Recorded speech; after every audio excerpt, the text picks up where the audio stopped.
Почитувани граѓани на општина Неготино, СДС за градоначалник на општина Неготино ни нуди човек со средно образование, кој својата кариера ја започнал како работник во фабриката за кабли ФЕМ Неготино.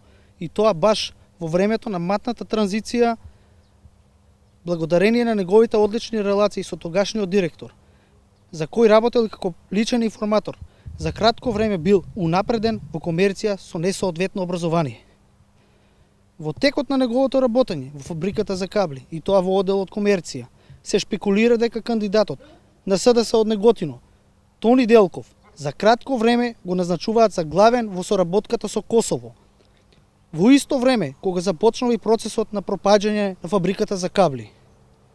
Денес ФЕМ не работи и скоро 900 работници останаа без работа.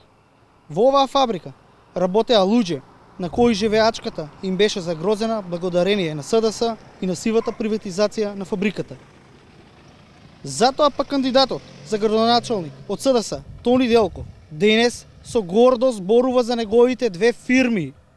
Повторувам, не една, две собствени фирми, кои наводно имале поголем обрат од општина Неготино и вработени кои земале по 500 евра плата.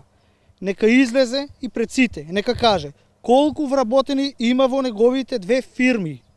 Двајца, меѓу кои едниот е и самиот тој.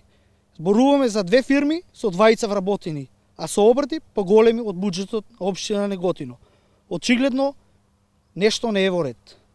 Значи, од една страна имаме речиси 900 уништени семејства, останати на работ на екзистенцијата и без работа од фабриката за кабли, а од друга страна имаме човек кој се фали дека е успешен бизнисмен, најверојатно поради тоа што добро си помина во времето на матната приватизација на фабриката за кабли. Затоа, народот на Неготино, посебно жртвите на транзицијата и приватизациите, направени од страна на СДС, нема да дозволат со Неготино да раководат сомнителни кадри на СДС.